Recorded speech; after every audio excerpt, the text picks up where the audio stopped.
Now let's talk about China. This year was supposed to be about their economic recovery. Instead, the Communist Party is dealing with a new problem, a new debt crisis. And the amount is staggering. $23 trillion. These are loans owed by the Chinese government. And a large chunk of this debt is accounted for, like what the Chinese government has borrowed by issuing bonds to the general public. This is accounted for, and this is not the problematic part. What's causing an alarm is the hidden debt in China. Now, what's hidden debt? These are loans taken by local governments. They're off the books. They're hidden, so it's hard to say how big these loans are. The estimates vary depending on who you ask, but no matter who you ask, they'll all tell you one thing. This is serious. Investment bank Goldman Sachs has one estimate. It says China's local governments owe $8.5 trillion. The International Monetary Fund, or the IMF, has a different number. Their figure is $10 trillion. That's more than 40% of the initial estimate and over 80% of China's GDP. That's right. According to one estimate, China's GDP today stands at a little over $12 trillion, and the local government debt is at $10 trillion. These are the IMF's numbers. Whichever figure you choose to believe, it doesn't change a fundamental problem. Loans like these are unsustainable. They could push Chinese provinces towards bankruptcy. In fact, in some places, it's already happening. Hegang is a remote coal town in northeastern China. It is near China's border with Russia. Close to 1 million people live here. They're all suffering a financial crisis. According to one report, locals in Hegang do not have indoor heating. Taxi drivers are being slapped with more fines. Public school teachers fear job cuts. Street cleaners haven't got their salaries in 2 months. And these are all signs of financial distress. Reports say there's a cash crunch. And this story is not unique to this town of Hegang. It's playing out in the Guizhou region too. They're facing a debt crisis. Do you know how much money they owe? 2.6 trillion yuan. That's $380 billion, or 130% of Guizhou's GDP. How did this happen?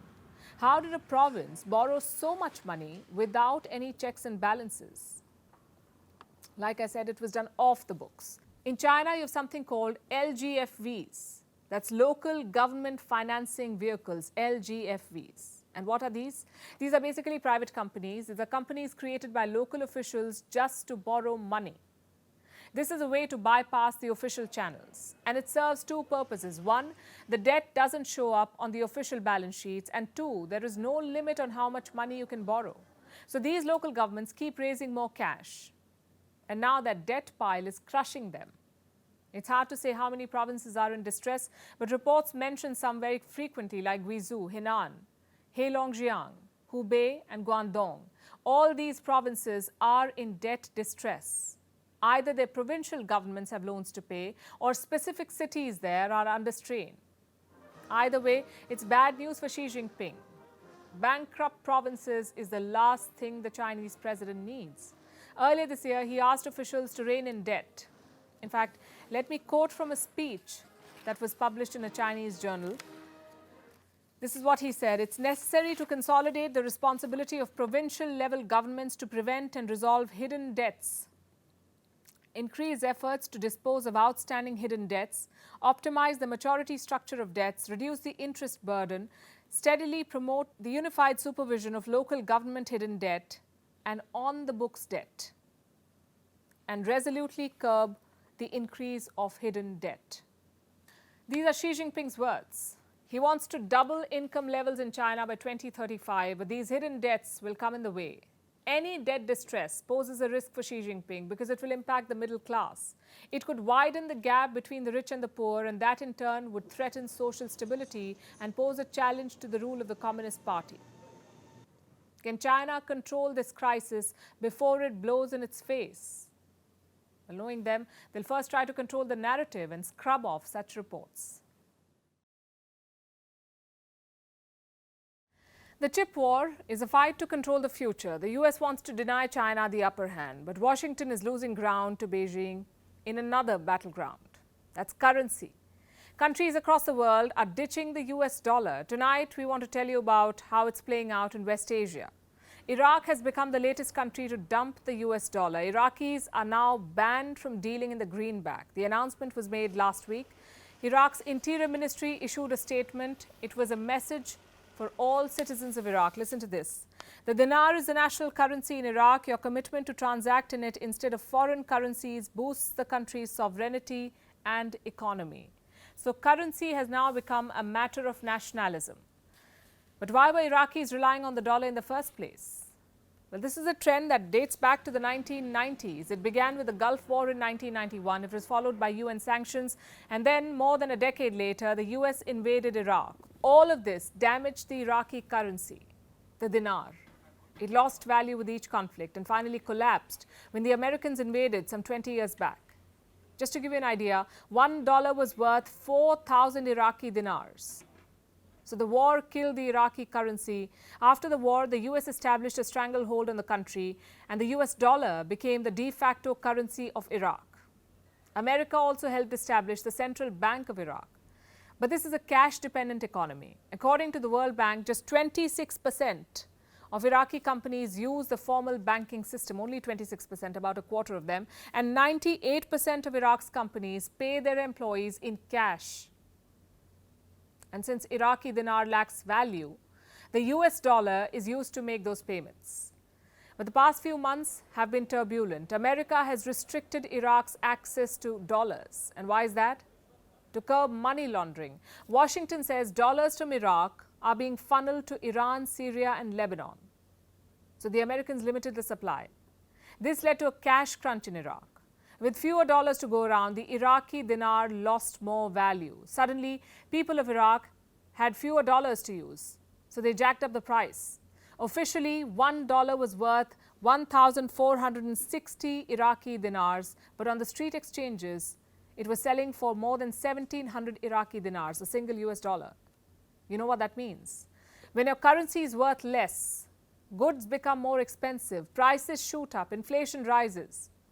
And so does public anger. The same happened in Iraq. Citizens took to the streets. The government had to intervene. They decided to ditch the dollar and protect the dinar. Those still using the American currency will face tough punishments in Iraq, a fine of up to 1 million dinars. That's about $680.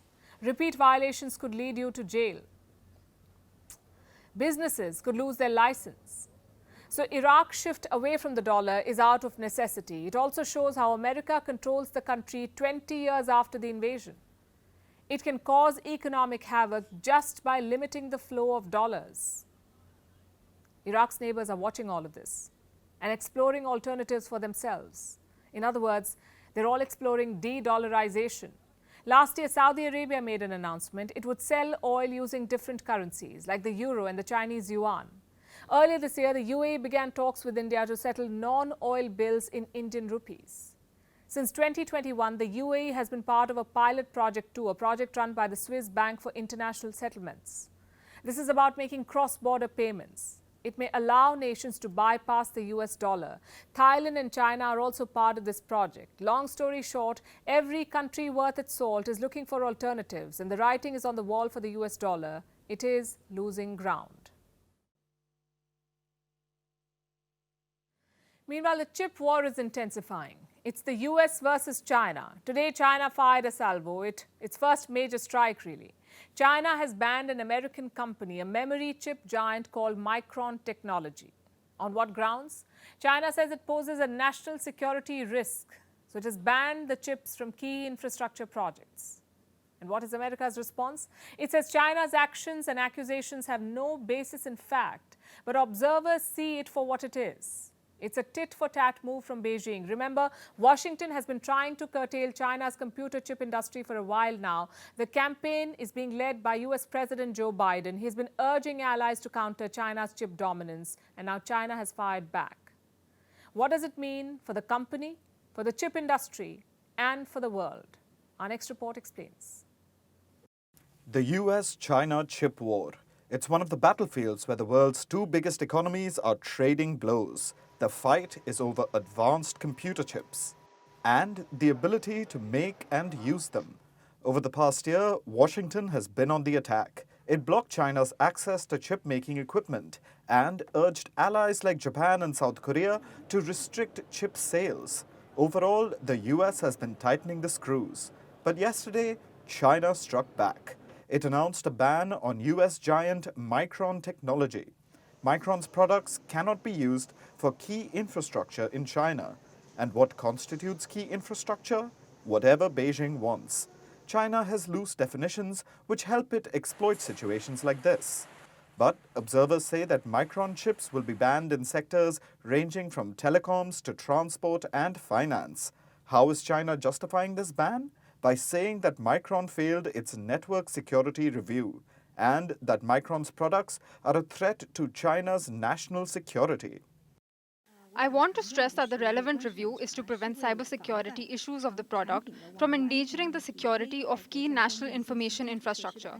It is a necessary measure to protect national security. The review was conducted by the Cyberspace Administration of China, or CAC. It says it has come to the conclusion that Micron products should be banned. On what grounds? Which products? The CAC hasn't given any details yet. Most observers think this move is more about politics than security. It was a shot fired at the US. Look at the timing. The announcement was made yesterday while the G7 summit was taking place in nearby Japan. It came when US President Joe Biden said the G7 nations had agreed to look at their relationships with China. The G7 nations want to counter what they call China's economic coercion. They want to de-risk and diversify their ties with Beijing. So it seems that China hit back with the Micron ban. Micron says it looks forward to continuing to engage in discussions with Chinese authorities. What choice does it have? Remember, China is a lucrative market. Last year, about 10% of Micron's $30 billion revenue came from mainland China. It's about 16% if you include Hong Kong. But there may be a silver lining. Micron produces chips that go into smartphones and computers. It has chips for infrastructure too, but that's a smaller part of Micron's business. Most of Micron's customers in China were also foreign firms, companies that manufactured their products in China. Technically, they haven't been barred from buying Micron products, so it isn't clear how much Micron will suffer due to China's ban. But despite the possibly weak impact, Beijing's move is still seen as an escalation, a return of fire in the chip war. The question is, how will the US respond to the latest salvo? We'll keep you updated. Kashmir is no stranger to global headlines. In the past, it was for all the wrong reasons: terror attacks, proxy wars, internet shutdowns. But not anymore. Today, the world is not talking about Kashmir, they're talking in Kashmir. A key G20 meeting is underway in Srinagar. It's a working group on tourism. Around 60 foreign delegates are in attendance. They will spend the next 3 days here. At the Sher-e-Kashmir International Convention Center, it's a big moment for Kashmir. This is the Valley's first mega event since 2019. That's when statehood was revoked, when Kashmir's special powers were taken away. But since then, there's been massive progress. This G20 meeting is a prime example of that. The days of militancy and instability seem to be over. It's now time for change. Having said that, all precautions are in place. Marine and energy commandos have been deployed, anti-drone technology is in place, and the CRPF are conducting mock drills. If things are fine, then why all the security, you may ask? Because New Delhi can only count on Kashmir and its people. Across the border, it's a different story altogether. We've seen 2 attempts to derail this meeting. One was a terror plot. The second was Islamist propaganda. Let's deal with the first one first. Reports say Pakistani terrorists were planning a major attack, perhaps like 26/11 in Mumbai. Their target was Gulmarg. G20 delegates were expected to visit the ski town later this week. It was part of their 3-day itinerary. But now the Gulmarg leg has been dropped. According to reports, the plan was this: terrorists would attack the hotel where the delegates were staying, hold them hostage and create bad headlines for Kashmir and set back the gains of 2019. So what did the local administration do? They dropped Gulmarg from the plan. Instead, Srinagar will host all the events. It tells you what the challenges are on the ground. Pakistan doesn't want peace in the valley, which brings us to their second strategy: to use the Islamist agenda to keep Muslim countries away. Pakistan made an open appeal to OIC nations. OIC is the Organization of Islamic Cooperation. Islamabad asked these countries to boycott the Kashmir meeting, and did they? Well, reports say Turkey, Saudi Arabia and Egypt did not send delegations. They did not have official representation, but their private sector did. Now, this is important to note. Countries like Saudi Arabia and Turkey have immense control over their private sector. Would they have come without the state's blessing? Highly unlikely. Either way, the Indian government is not reading too much into it. They're calling the Kashmir meeting a grand success. Listen in to G20 Sherpa Amitabh Kant.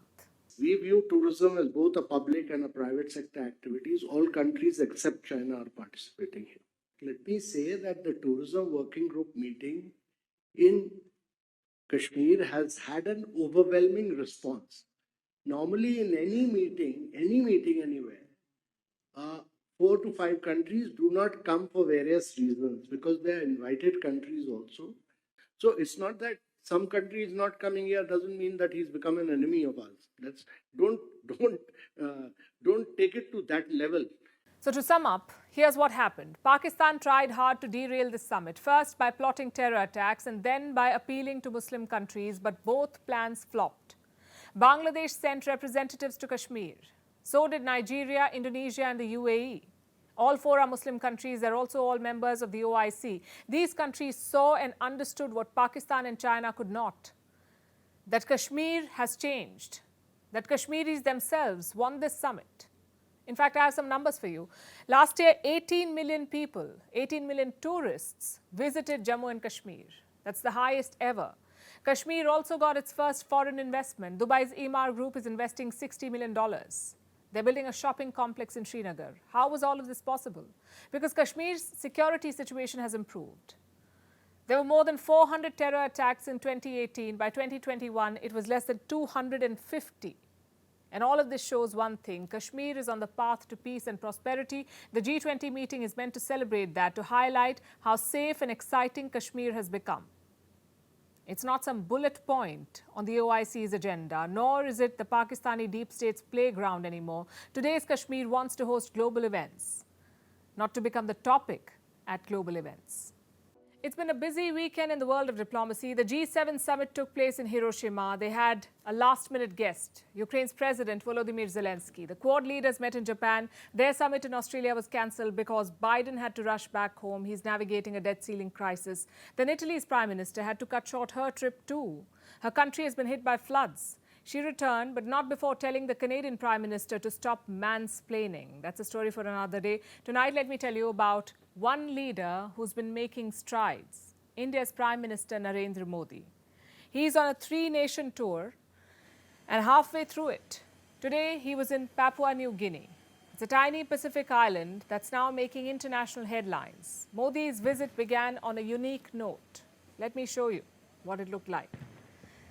That's James Marape, the Prime Minister of Papua New Guinea. He's touching the feet of Indian Prime Minister Narendra Modi. In Indian culture, you would know, this is a way to show respect to your elders, a way to seek their blessings.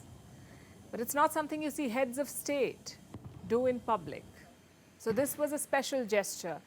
And today, Prime Minister Marape showered praises on the Indian Prime Minister. Let me quote from what he said. "We are victims of global power play. You, Prime Minister Modi, are the leader of the global south. We will rally behind your, that is India's leadership at global forums. These nations sitting before you, Mr. Prime Minister, have high costs of fuel and power tariffs in their own countries, and we suffer as a result of big nations at play in terms of geopolitics and the power struggles out there." We are victims of global power play. We want you to be an advocate for us as you sit in those meetings and continue to fight for the rights of small emerging nations and emerging economies. It was a passionate appeal. Prime Minister Marape was speaking on behalf of this region, the Pacific. It has 14 island nations. Their leaders were all present in today's meeting with the Indian Prime Minister. They're participating in the Forum for India-Pacific Island Cooperation. Their first meeting happened in 2014, the second one in 2015, and then nothing for almost 8 years. Other priorities took over. You could call it policy neglect. What happened today was their third meeting. Why now? Because the world is changing and the world order is changing. The Pacific wants India's attention and support. As Prime Minister Marape put it, they're victims of global power play, of the Cold War between America and China. Both want to control the Pacific Islands. Both want greater access to these waters. They're expanding their military presence and pushing for more influence, and the Pacific nations are too small to push back. They are being forced to choose between the US and China, and they're hoping that India can come to their rescue as the anchor of stability. Hence the effort to woo Prime Minister Modi. Through gestures, through speeches, and through awards, he's been conferred with top honors today. He's been given the highest civilian awards of Papua New Guinea and Fiji. Prime Minister Modi has been awarded for championing Pacific Island unity and for spearheading the cause of the global South. In response, Mr. Modi said the Pacific can count on India. आपका development partner होने पर गर्व महसूस करता है। मानवीय सहायता हो या फिर आपका विकास, भारत को आप भरोसेमंद पार्टनर के रूप में देख सकते हैं, विश्वास कर सकते हैं। So that was the Prime Minister's message. But what's in it for India? Well, lots. Number one, a way to counter China and its expansionist agenda in the region. Number two, access to new trade links. Number three, access to vast ocean resources of the Pacific like nickel, lithium and cobalt. Number four, partnership on common goals like sustainable development, climate change, food and energy security. So there's a lot of scope for convergence. New Delhi will have to overcome the tyranny of distance to make the most of it. They've identified key areas of cooperation like clean energy, technology, solar electrification, and India can leave an immediate impact in these areas. The trick is to keep at it, to not let other, seemingly more urgent issues to take over, like it happened in the case of America. President Biden was also supposed to be in Papua New Guinea today, the first presidential visit in decades, but he cancelled it. In his place, Secretary of State Blinken has arrived. He signed a military pact with Papua New Guinea. With this, America will expand military access in the region, and US personnel and contractors may get legal immunity to freely operate here. In return, the island will get US military supplies like ballistic helmets, flak jackets, and armor plates, among other things. The US will pay for all of this. Reports say it will cost America barely $45 million. It's nothing for them. China, too, has been signing deals in the region, promising to spend on development and security in return for access. And that's exactly what Prime Minister Marape was referring to. These countries need monetary and security assistance. The Pacific Islands, they need it. But when it comes from the big powers, it also means compromising with their sovereignty. But that's not the case with India. New Delhi forges partnerships. That's what Pacific Islands hope to get with Prime Minister Modi's visit. From G20 to the G7, Prime Minister Narendra Modi attended the summit. He joined the G7 talks. He took part in the Quad meeting. He also had multiple bilaterals, but one engagement stood out: his meeting with Ukraine's President Volodymyr Zelensky. It was a complete surprise. Neither side had announced the meeting, but by Friday evening, news trickled in. Prime Minister Modi would meet the Ukrainian president. It was their second meeting, first since the war broke out. Prime Minister Modi promised to do everything he can to help Ukraine. Listen to this. मैं आपको विश्वास दिलाता हूं कि इसके समाधान के लिए भारत और निजी रूप से मैं स्वयं हमसे जो कुछ भी हो सकता है हम अवश्य करेंगे। यूक्रेन में चल रहा युद्ध पूरे विश्व के लिए बहुत बड़ा मुद्दा है। पूरे विश्व पर इसके अनेक प्रकार के प्रभाव भी पड़े, लेकिन मैं इसे राजनीति या अर्थव्यवस्था का मुद्दा नहीं मानता। मेरे लिए यह मानवता का मुद्दा है, मानवीय मूल्यों का मुद्दा है। Couple of things to note here. Number one, Prime Minister Modi did not mislabel the situation. He called it a yudh, which means war. Number two, it shows how strong India's position is. New Delhi has refused to condemn Russia's war, yet the G7 keeps inviting India. New Delhi decides to meet Zelensky face to face, yet there is no blowback from Russia. This is what strategic autonomy means. Western media and commentators should take note. They keep clubbing India and China together, but in reality, the policies are very different. For China, this is an opportunity, a chance to undermine the West. That's not the case with India. New Delhi's neutrality is not about hurting or undermining anyone. It's about protecting its own interests. And those are two very different goals. While Zelensky dominated G7 proceedings, the leaders did get some work done. Three things stand out. Number one, the plan to combat economic coercion. It doesn't mention China, but every single provision is aimed at Beijing. The idea is to challenge China's economic might. How? By using alternate supply chains, by imposing multilateral export controls, and by partnering with emerging economies. The US already does this. But now Europe and Japan are also joining. They're creating a separate body to implement this plan. Number two, the nuclear declaration. Remember, this summit was being held in Hiroshima. So the theme of nuclear weapons was prominent. The G7 leaders agreed on reducing nukes. They also committed to the ultimate goal of eliminating all nuclear weapons. It sounds impossible, I know, but the idea is to also send a message to Putin that nuclear weapons is the red line. And finally, number three, more support for Ukraine. G7 leaders promised to fund Kiev's defense and reconstruction. They also hinted at more sanctions on Russia. Looking back, how will this summit be remembered? Most probably for Zelensky's visit. The symbolism of wartime leader visiting Hiroshima is huge. It was a big headline everywhere. Maybe that's why China is acting out, because nobody is really talking about them. Beijing has accused the G7 of smearing and attacking them. They even summoned the Japanese ambassador. The question is why?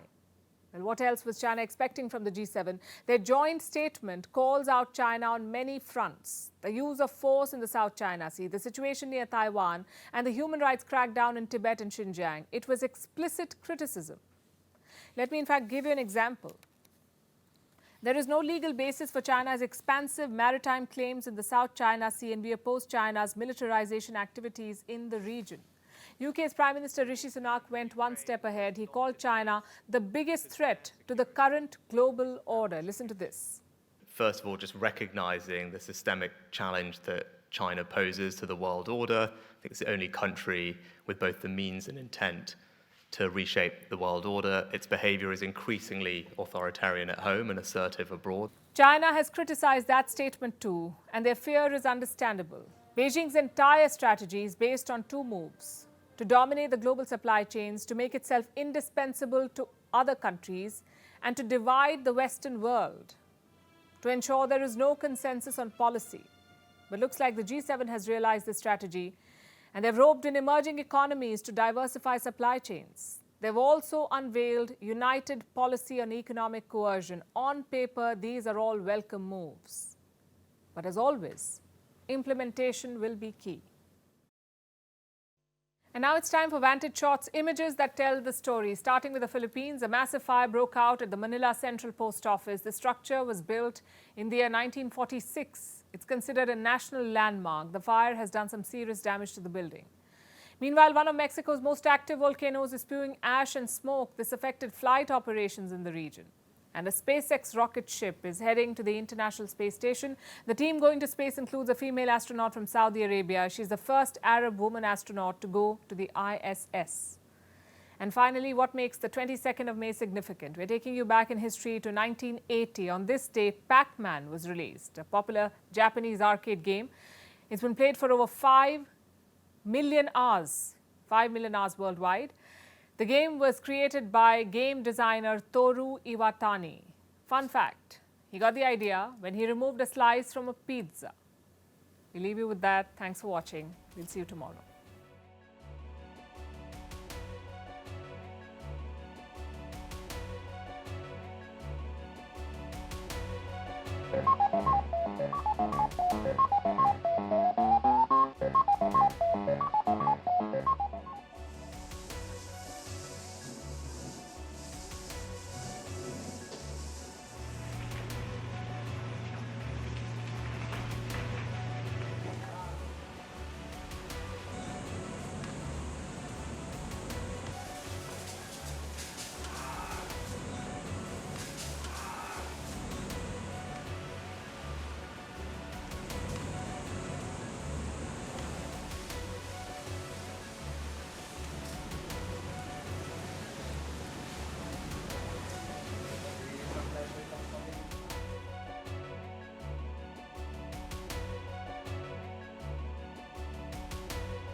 liftoff, Falcon 9. Together we expand what is possible in low Earth orbit. Ad Astra and Godspeed Stage one, AX2. Stage 1 throttle down. Power telemetry nominal. 3 big sequences and a view. Confirmed. Copy 2 Alpha. The first stage is into the boost back burn, working its way back. To help steer the booster down. Landing leg deploy. This is the first time that we have performed a land landing on a crew mission. Thank you so much for all your support getting us here.